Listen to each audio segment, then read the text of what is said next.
अगर हफ्ते के 5 दिन तुम लोग भी मेरी तरह काम कर करके थक चुके हो और फुटबॉल की दुनिया से फुली कट ऑफ थे तो टेंशन नॉट, भाई हाजिर है। भाई आपको फुटबॉल की सारी न्यूज़ देगा जो भी आप लोगों ने मिस की है, और आपको आपके छठे दिन पे हफ्ते के वीकेंड टाइप फील्स दी जाएंगी। ठीक है, तो टेंशन मत लें और जुड़े रहें इस चैनल से। और अगर आप अभी आए हो इस चैनल पे तो भी सब्सक्राइब करो, और अगर पहले भी देख चुके हो सब्सक्राइब नहीं किया तो फिर तो सब्सक्राइब करना फर्ज हो चुका आप पे। ठीक है, तो चैनल को सब्सक्राइब करो, मेरे साथ बंधे रहो और आओ मैं आपको लेके चलता हूँ फुटबॉल की दुनिया में और आपको बताता हूँ कि फुटबॉल की दुनिया में क्या होता रहा जब आप 5 दिन बॉस से गालियां खा रहे थे तो यहाँ पे क्या चल रहा था। ठीक है, आ जाओ मेरे लौंडो, अब मैं तुम्हें बताता हूँ। स्टार्ट करते हैं हम लोग मैनचेस्टर यूनाइटेड से। ठीक है, मैनचेस्टर यूनाइटेड इस साल और इस विंडो में आई थिंक मैनचेस्टर यूनाइटेड ने कुछ अलग ही कर रहा है। मैनचेस्टर यूनाइटेड की कुछ समझ नहीं आ रही, वो उनके पास पैसा कहाँ से आ रहा है मुझे नहीं पता गाइस, पर we have to find out कि मैनचेस्टर यूनाइटेड के पास इतना पैसा आ कहाँ से रहा है। वैसे तो उनके पास बहुत पैसा है नो, ठीक है, वो लगाते भी रहे हैं हर ट्रांसफर विंडो में और सारा सीन उनका ऑन है, बट इस दफा आई थिंक पैसे के साथ प्लानिंग भी है। ठीक है, सिर्फ अन्य वहाँ पैसा नहीं लगा रहे वो, they have proper planning in place. तो यूरो की हमने बात की, यूरो वो ऑलरेडी साइन कर चुके हैं, डिलेट के पीछे वो ऑलरेडी पड़े हुए हैं। ठीक है, और आई पर्सनली थिंक कि मे बी डिलेट की टॉक्स में काफी एडवांस भी कर चुके हैं, उनके बाइंड एक और सब जो डिफेंडर्स हैं आई थिंक जोनाथन टाप उनको लेने में इंटरेस्टेड है, तो मे बी बायर्न डिलेट को सेल ऑफ कर दे, but that depends on how good. I think personal agreement तो हो चुका है, पर्सनल डिटेल्स सारी सॉर्ट आउट कर चुके हैं वो लोग, बट लेट्स सी कि डिलेट का क्या बनता है। बट डिलेट की टॉक्स थोड़ी सी एडवांस फॉर्म में नजर आ रही है। रेबियो एक और प्लेयर है जो कि सरप्राइज प्लेयर है, जो कि लिंक भी है मैनचेस्टर यूनाइटेड से, पहले भी आई थिंक लिंक हो चुके हैं, अब दोबारा इस समर में लिंक है वो विद मैनचेस्टर यूनाइटेड। तो लेट्स सी कि रेबियो का क्या सीन बनता है। यूगार्टे के पीछे हाथ धो के नाम जिस तरह कहते हैं वो पड़ी हुई है मैनचेस्टर यूनाइटेड, और मोस्ट प्रॉब्ली यूगार्टे को साइन कर लेते हैं। एक और अजीब सी न्यूज़ जुबीमेंडी की आ रही है, but I don't think so कि जुबीमेंडी को वो ले पाएंगे और जुबीमेंडी मैनचेस्टर यूनाइटेड जाएंगे रियल सोसिएडाड को छोड़ के। हम बारसा फैंस उनके लिए तरस गए हैं, मतलब कटोरा लेके भी गए हैं हमारे प्रेसिडेंट, उन्होंने कहा दफा हो जाए यहाँ से, बेकारियों मैं नहीं आ रहा तुम्हारे पास। सो बेसिकली मुझे नहीं लगता कि वो मैनचेस्टर यूनाइटेड जाएंगे। ऑल ऑफ अ सडन पूरा स्पेनिश अपना सारा सीन छोड़ के, और स्पेन में वो रहते हैं कंफर्टेबल है, स्पेनिश नेशनल टीम में खेलते हैं और ऐसा कोई प्रॉब्लम ही नहीं है रियल सोसिएडाड में, और आई थिंक स्क्वाड भी उनका काफी अच्छा चल रहा है। सो आई डोंट थिंक सो कि वो वहाँ जाएंगे। ट्रेंट की अलबत्ता जो न्यूज़ है वो काफी सॉलिड है गाइस, मैंने पिछली वीडियो में आपको बताया था कि ट्रेंट के लिए रियल मैड्रिड जो है काफी ज्यादा पुश कर रही है, बट अब दो सिनेरियोज हैं, रियल मैड्रिड या तो इस समर ले या फिर नेक्स्ट समर अगर वो लेते हैं तो वो फ्री ट्रांसफर की तरफ जाना चाह रहे हैं may be. So just imagine कि रियल मैड्रिड को उन्होंने भी फ्री में साइन किया और अब नेक्स्ट साइनिंग जिसके पीछे पड़े हैं वो भी फ्री में होगी, और वो भी ट्रेंड जैसा प्लेयर एक और। सो रियल मैड्रिड वाले पता नहीं क्या चाह रहे हैं, मतलब फ्री में ही पूरी टीम बनाए जा रहे हैं और इस तरह का लेवल उन्होंने उठाया हुआ है। बट लिवरपूल भी ऑब्वियसली यहाँ पे कोई इतना बच्चा क्लब नहीं, सो लिवरपूल विल बी ऑब्वियसली उनकी आईज होंगी सारे मैटर पे, और आई एम डेड श्योर कि वो चाहेंगे कि ट्रेंड का या तो कॉन्ट्रैक्ट एक्सटेंड करें या इसी समर उनको निकालें, नेक्स्ट समर में, वरना फ्री में चले जाएंगे। सो ये न्यूज़ ट्रेंड की आ रही थी तो मैंने कहा कि ये भी आपके साथ शेयर कर दूं। बारसा की फ्रंट पे आ जाते हैं थोड़ी सी, तो बारसा की फ्रंट पे न्यूज़ चल रही है कि बहुत सारे प्लेयर्स जो हमारे हैं, ठीक है, वो इसमें वापस आ रहे हैं, क्योंकि ऑब्वियसली हम मंडे से वो वापस आएंगे इन ट्रेनिंग, जिसमें से रॉबर्ट लेवेंडोस्की हैं, क्रिस्टेंसन है, और फिर उसके बाद टर स्टेगन, कुंडे और गुंडोगान भी आ जाएंगे और वो जाएंगे प्री सीजन टूर में। ठीक है, एक और सीन ये है कि लमीन यमाल की शर्ट, जो कि कोई सरप्राइज नहीं है, वो फुल ऑन सोल्ड आउट हो चुकी हैं। बल्कि इस न्यूज़ तो ये है कि पहले 3 घंटे में बारसा ने इतनी शर्ट्स बेची हैं जो पिछले पूरे सीजन के फर्स्ट डे पे बेची थी उससे भी ज्यादा है। तो इस दफा एक रिकॉर्ड सेल्स है इस किट सेल्स की, और मैंने आपको बोला था पिछली वीडियो में कि lamin Yamal would be a की फैक्टर और बहुत सारी सेल्स वो जनरेट करके देंगे, and I am dead sure कि सबसे ज्यादा सेल्स उन्हीं की शर्ट की होंगी और वही हुआ है। ठीक है, सो ये it wasn't a very surprising thing for me, but it's a good thing. Gerard Romero की एक और, जेरार्ड रोमेरो अक्सर मुझे समझ नहीं आती जेरार्ड रोमेरो को कौन लोग इतने सीरियस लेते हैं, मैं तो नहीं लूंगा, बट देन अगेन वो कह रहे हैं कि भाई बारसा, हमें पता है यार बारसा डानी ओल्मो के पीछे भी पड़ी हुई है, वी नो निको विलियम्स और डानी ओल्मो उनको दोनों चाहिए। अब वो ये कह रहे हैं कि वो एक इंपॉर्टेंट प्लेयर ऐसा है जो कि गुंडोगान नहीं है जिसकी सेल पॉसिबल है। देखो यार कोई हार्ड एंड फास्ट इसमें है तो नहीं, रॉकेट साइंस तो है नहीं, हमें पता है राहो अब उनको बारसा नहीं बेच सकती, उनकी इंजरी सिचुएशन ऐसी, कोई और क्लब भी उनको भी कहाँ ही लेगा। फ्रैंकी डियोंग की जहां तक बात की जाए तो फ्रैंकी डियोंग हो सकते हैं, बट देन अगेन उनकी भी इंजरी है और पता नहीं है कि वो कब वापस आते हैं, तो then again we don't know. और फ्रैंकी डियोंग की बात कर रहे हैं तो ऑब्वियसली रोनाल्ड कुमन फिर से खबरों में आ गए, रोनाल्ड कुमन ने आके सही जो है ना बारसा की ली है इसके ऊपर कि उन्होंने मिस यूज किया फ्रैंकी डियोंग को, फुल रिदम में नहीं थे जब उनको पीएसजी में लाए, और उन्होंने साथ साथ ही अपना गुस्सा भी उतार दिया कि बारसा प्रेसिडेंट जो है मैं इनके साथ कभी काम नहीं करूंगा, he doesn't know how to respect his legends, और उन्होंने मेसी को भी बाहर कर दिया, शावी को भी बाहर कर दिया, मुझे भी बाहर कर दिया। तो वो फुल ऑन तपे में, वो कह रहे हैं भाई मैं बारसा में वापस आना चाहता हूँ पर इस मैनेजमेंट के अंडर नहीं। सो ये एक सीन है। और obviously I think Dani Olmo, अब जहां तक मुझे लग रहा है कि डानी ओल्मो अगर आते हैं और किसकी सेल हो सकती है पॉसिबल, तो ऑब्वियसली फ्रैंकी डियोंग ऐसा प्लेयर है जो आपको मनी जनरेट करके दे सकता है, रफीनिया ऐसा प्लेयर है जो आपको इस तरह की मनी जनरेट करके दे सकता है। या फिर एक मेरा वाइल्ड गेस ऐसा है कि मे बी समहाउ पेड्री, क्योंकि बारसा जो कि बहुत ही अनपॉपुलर ओपिनियन है, आई नो, मैं भी नहीं चाहूंगा कि पेड्री बिके, but then again if you see in the Spanish team as well कि पेड्री की जगह ही खेलते थे डानी ओल्मो। अगर डानी ओल्मो आते हैं तो फिर पेड्री कहाँ जाएंगे, पेड्री किस पोजीशन में खेलेंगे, और इन दोनों को साथ में स्टार्टिंग लाइनअप में कैसे डालोगे। और इसकी एक वजह मे भी हो सकती है कि पेड्री बहुत ज्यादा इंजरी प्रोन हमें नजर आए हैं पिछले टाइम से, और may be Hansi Flick would want Dani Olmo in the place of Pedri, क्योंकि मे बी गोइंग फॉरवर्ड और अटैकिंग रन्स और अटैकिंग भी अगर देखा जाए तो कहीं ना कहीं डानी ओल्मो का XG और वो सब उनसे बेहतर। सो ये मेरा एक वाइल्ड गेस है। मैं अपनी तरफ से एक चीज़ बोल रहा हूँ, कहीं पे भी रिपोर्टेड नहीं है, so don't take it too seriously, but I personally think या तो रफीनिया है या फिर पेड्री है, इसके अलावा कोई नहीं हो सकता। फ्रैंकी डियोंग इस सिचुएशन में नहीं हो सकते, ही इज इंजर्ड, कोई भी क्लब अभी आके उनको नहीं लेगा। So that's what I think. और बार्सिलोना फैंस की बात करती जाए तो इतने हम लोग डेस्परेट हो गए हैं कि हम लोग गो फंड मी स्टार्ट कर दिया है टिकटॉक के ऊपर कि भाई निको विलियम्स के लिए पैसा जमा करो, क्योंकि बारसा के पास तो है नहीं। So it's a funny news, but I think so कि निको विलियम्स के लिए बारसा कहीं ना कहीं से पैसे अरेंज करती है। गाइस उन्होंने इमेज ऐसा डाला हुआ है, बट देन अगेन हम 1-on-1 रूल में भी वापस आ रहे हैं, नाइकी की डील भी हो रही है, बहुत सारी चीज़ें चल रही हैं बैक एंड पे। तो may be Laporta has other good plans, तभी वो इतना एडवांस टॉक्स में है। सो यू नेवर नो, ठीक है। निको विलियम्स से ही अगली बात यह कि वो, जैसे कि मैंने बताया था कि वो ज़रागोसा में मिले हैं, ठीक है। टॉप लीग क्लब्स भी काफ़ी सारे, प्रीमियर लीग क्लब भी इंटरेस्टेड हैं, और रिलीज क्लॉज अगेन उनका 58 मिलियन है, वो हम सबको पता है, ठीक है।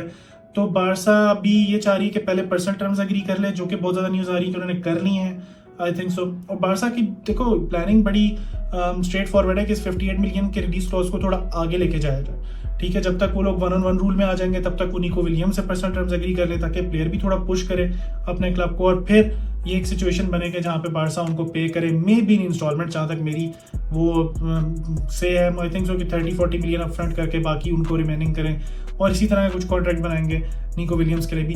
But that's a good news, जैसे भी कर पाते हैं, अगर ये डील हो जाती है तो it's would be a good deal for in the terms for Barcelona. Again Manchester United की मैंने बात कर ली कि उन्होंने युगार्टे के पीछे भी पड़ गए, बहुत सारे प्लेयर्स के पीछे पड़ गए। एक और प्लेयर उसी तरह का, और एक और प्रीमियर लीग की अगर बात करती जाए तो वेस्ट हैम एनगोलो कांटे को वापस लाने के चक्कर में है। अब ये थोड़ी सी डिफिकल्ट डील होगी, बट आई थिंक सो कि अगर एनगोलो कांटे आ जाएं तो आना चाहिए उनको प्लेयर को, अगेन मतलब ऐसे प्लेयर्स को टॉप लीग्स में रहना चाहिए। और प्रीमियर लीग की बात करता चलूँ तो एक और बारसा के लेजेंड सर्जी रॉबर्टो, उनकी न्यूज़ आ रही है कि वो इस समर चले जाएंगे फाइनली, थैंक गॉड। जो भी प्रीमियर लीग क्लब उनको ले रहा है, आई थिंक सो कॉन्ट्रैक्ट नहीं एक्सटेंड हो रहा उनका, और फाइनली जो है सर्जी रॉबर्टो इस क्लब से बाहर जाएंगे, and thankfully and rightfully so, क्योंकि उन्होंने कुछ इतना पार्टिसिपेट किया ही नहीं है। और आई थिंक सो कि वेजेस स्ट्रक्चर और वो आपने जब सेव करना है और यंगस्टर्स को चांस देना है, तो you have to let Sergi Roberto को, एज भी कर रहे हैं ऑल दैट स्टफ। और जहाँ तक एजिंग प्लेयर्स और ट्रांसफर की बात करते चले तो अगली खबर बहुत फैट है, जो कि है AC मिलान ने साइन किया अल्वारो मोराटा को 13 मिलियन यूरोज में खाली। और आई थिंक सो कि ये साइनिंग बहुत ही फिट रहेगी। लोग इसको बहुत ज़्यादा वो कर रहे हैं कि मोराटा कैसे, भाई देखो Morata is a quality player any day, ठीक है। और AC मिलान के स्ट्रक्चर में और इटली में जाके मे बी उनको, वो ऑब्वियसली स्टार्टर ही होंगे वहाँ पे, और उनको जितना अच्छा मे बी वहाँ पे प्लेटफॉर्म मिलेगा। और ऑब्वियसली देखना पड़ेगा उनका फिटनेस लेवल कैसे, उनको फिटनेस लेवल्स अपने इंप्रूव करने पड़ेंगे। अगर वो इंप्रूव होते हैं और स्टेमिना वो रखते हैं, अपना 70-80 मिनट्स भी निकाल जाते हैं, तो आई थिंक सो कि he can do a lot for AC Milan this year. और वो उनके लिए भी अच्छा है, एटलेटिको में उनके लिए अगेन एक टफ सीजन होता है, और एटलेटिको भी आई थिंक सो आई कर रही है कोई ना कोई रिप्लेसमेंट उनकी। So it's a good news for both of them. अब आ जाते हैं हमारे एक और शहजादे प्लेयर पे, जोशुआ किमिच, जिनके लिए बार्सिलोना फुल इंटरेस्टेड थी। और उसमें यह है कि अब ऑब्वियसली बायर्न से जब पूछा गया तो उन्होंने कहा कि भाई उनका एक साल है कॉन्ट्रैक्ट में, अभी वो आएंगे तो हम उनसे डील करेंगे और जो भी सीन होगा। तो देखना ये है कि किमिक अब अपनी डील को एक्सटेंड करते हैं, यानी अगर जो वो नहीं करते तो दैट्स क्रिस्टल क्लियर कि नेक्स्ट समर उनका प्लान है फ्री ट्रांसफर पे जाने का, जो क्या तो थिंग्स हो के बायर्न होने देगी। बायर्न चाहेगी कि अगर अभी वो जाते हैं इस तरह 40-45 मिलियन के करीब भी, तो वो बेच देंगे, जैसे लेवेंडोस्की का केस हुआ था। बट इस केस में प्लेयर को पुश करना पड़ेगा, तो देखते हैं भी आगे इसमें क्या बनता है, अभी तक कुछ कंक्रीट नहीं है। और बायर्न की बात करता चलो तो शावी सिमंस की डील के लिए भी वो काफ़ी एडवांस चले गए, उन्होंने 90 मिलियन तक का जो है ना वो ऑफर टाइप वो डाल दिया, क्योंकि दे वांट शावी सिमंस। वो कह रहे हैं कि हम मतलब क्लियर कट उन्होंने बायर्न डायरेक्टर ने बोल दिया कि भाई वी वांट शावी सिमंस, तो हम उसके लिए डील जो है फाइनलाइज कर रहे हैं। अब ये सारी बातों के बाद हम अब आ जाते हैं अपने मेन टॉपिक पे, जो कि है बैलन डोर की डिबेट। गाइस अब आओ ना, अब आएगा असली मजा। तो अब मैं आपसे ये बताता हूँ कि देखो यार, सीन ये है कि अगर मैं आपको कोई ग्राफिक दिखा पा रहा हूँ स्क्रीन पे, तो इसमें may be Vinicius is hot favourite. और देखो मेरे लिए दो बंदे ही हैं अगेन, सबके लिए ही ये दो बंदे होंगे, विनीशियस या रॉड्री।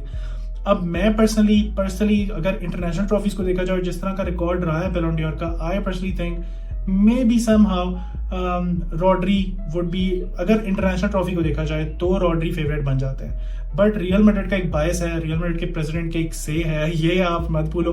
तो रियल मैड्रिड प्लेयर्स को आप कभी भी डिस्काउंट नहीं कर सकते इस ट्रॉफी में से। वो सिर्फ एक इकलौता मेसी था जिसने इतने साल जो है वो मतलब होल्ड किया रखा है एट द टॉप, और रियल मैड्रिड के प्लेयर्स को इतना नहीं जीतने दिया। But otherwise real Madrid players को ही मिल सकता है। दे हैव स्ट्रॉन्ग, उनका ऑब्वियसली कैंपेन भी बहुत अच्छी थी। अगर आप देखो तो उन्होंने गोल्स भी अच्छे स्कोर किए हुए हैं, तकरीबन 39 मैचेस में 35 गोल्स एंड असिस्ट थे उनके।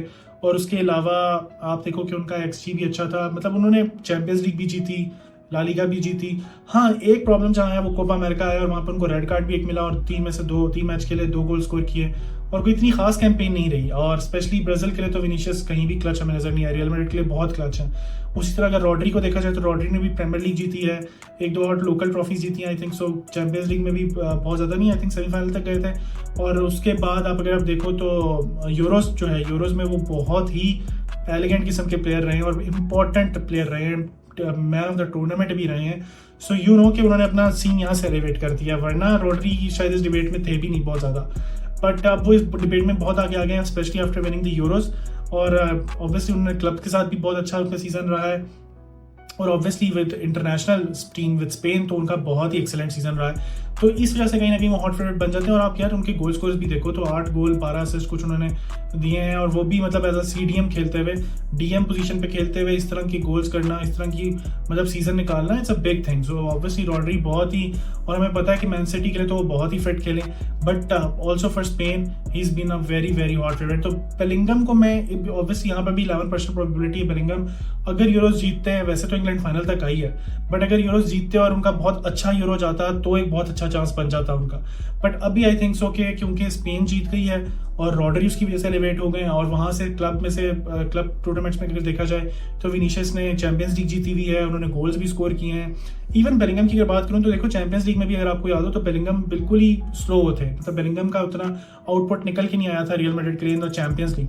बट विनीशियस का था, विनीशियस ने काफ़ी जान भी मारी, और विनीशियस ने काफ़ी अच्छा खेला भी रियल मैड्रिड के लिए, और नंबर्स भी निकाले, और आउटपुट भी अच्छी थी। सो आई थिंक सो कि विनीशियस या रॉड्री में से जो भी जीतता है वो फेयर इनफ होगा, बट लेट्स सी कि वो कहाँ किसको देते हैं, एंड उसमें भी डिपेंड करेगा आगे का जो सीजन स्टार्ट होगा, कहीं ना कहीं वो भी फैक्टर इन करेगा। अगर विनीशियस की परफॉर्मेंसेस रियल मैड्रिड के लिए शुरू में बहुत अच्छी रही तो मे बी वो हॉट फेवरेट बन जाए, और अगर ना रही मे बी तो फिर रॉड्री बन जाए। सो लेट्स सी इसमें क्या बनता है, but I would give it to both any day with eyes, मतलब कोई टेंशन ही नहीं है इसमें। अगर आप रॉड्री जीते, विनीशियस जीते, इट्स वेरी बहुत ही मतलब बहुत ही इक्वल है, बहुत ही थिन लेयर है। अगर आप रॉड्री को दोगे तो रियल मैड्रिड फैंस ही सिर्फ तपेंगे मेरे ख्याल में, और कोई फुटबॉल का फैन इस पे नहीं तपने वाला।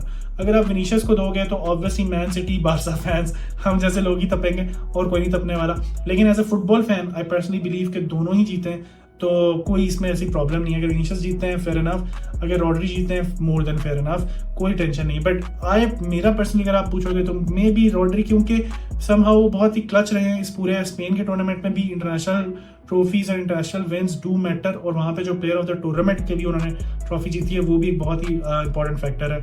और ऑब्वियसली मैन सिटी के लिए तो हमें पता ही है कि उनका सीजन किस तरह है, और पेप गार्डियोला और बाकी सब कोचेस उनको कितना हाईली रेट करते हैं। और इस टाइम पे आई थिंक सो कि ही इज मतलब स्टाइलिश प्लेयर भी हैं, DM की पोजीशन पे खेल के इनसे अच्छा प्लेयर अभी करंट फुटबॉल की टॉप 5 लीग्स में कोई भी नहीं है। सो आई पर्सनली थिंक कि दोनों में से जो भी हो एक्सेलेंट। तो ये थी गाइस आज की न्यूज़ और ट्रांसफर न्यूज़, और जो बैलन डॉर की डिबेट थी मैंने कहा थोड़ी सी आपके साथ ये शेयर कर दूं। और यार देन अगेन चैनल को सब्सक्राइब करो, चैनल के साथ जुड़े रहो। I don't want to repeat it again and again, but ये सीन है कि बहुत सारे लोग देख रहे हैं बट सब्सक्राइब नहीं कर रहे हैं। बट आप अगर सब्सक्राइब करोगे तो ये कंटेंट आपकी फीड में भी आएगा, नंबर 1। नंबर 2 मुझे भी मोटिवेशन मिलेगी। नंबर 3 ये कि हमारी कम्युनिटी भी ग्रो करेगी। So with that being said, thank you so much for tuning in, have a lovely weekend, और मिलता हूँ आपसे नेक्स्ट वीडियो में। तब तक के लिए टेक केयर, बाय बाय।